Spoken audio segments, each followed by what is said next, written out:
Kukatpally housing బోర్డులో భర్త వేధింపులతో నవవధువు ఆత్మహత్య చేసుకుంది. కేపీహెచ్బీలో సేల్స్ మ్యాన్ గా పనిచేస్తున్న శ్రీనివాస్ కు పూజితతో ఏప్రిల్ 16న వివాహం జరిగింది. పూజితకు సంబంధించిన వీడియో చూపిస్తూ అదనంగా కట్నం తీసుకురావాలని వేధించడంతో నిన్న హౌసింగ్ బోర్డులో ఫ్యాన్ కి ఉరివేసుకుని ఆత్మహత్య చేసుకుంది.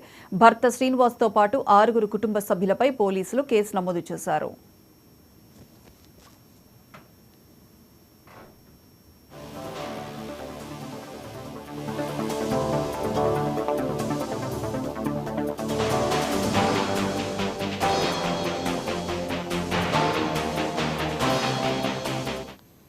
అని చెప్పి మ్యారేజ్ అయ్యి 2.5 months అవుతుంది అప్రాక్సిమేట్లీ.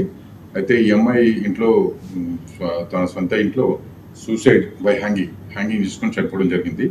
ఆ విషయమై దర్యాప్తు చేసినాము. అందులో వాళ్ళ నాన్నమ్మ ఒక కంప్లైంట్ ఇచ్చారు. ఈ విధంగా భర్త మళ్ళీ వారి యొక్క బంధువులంతా కలిసి కూడా డబ్బు గురించి కట్నం గురించి విధిస్తున్నారని చెప్పి కంప్లైంట్ ఇస్తే ఆ కంప్లైంట్ మీద 304B అంటే IPC 304B అంటే ఈ బిఎన్ఎస్ వచ్చేసి 80 BNS కింద కేసు కట్టడం జరిగింది. దీనిలో ఇన్వెస్టిగేషన్ చేస్తున్నాము. ఈ శ్రీనివాస్ అతన్ని కూడా మేము కస్టడీకి తీసుకున్నాం. ఈరోజు దాని మీద వెరిఫై చేస్తున్నామండి. ఇన్వెస్టిగేషన్ ఇంకా స్టిల్ ప్రాసెస్ అయింది. ఆ అమ్మాయిది కూడా PMB కూడా కండక్ట్ చేయడం జరిగింది.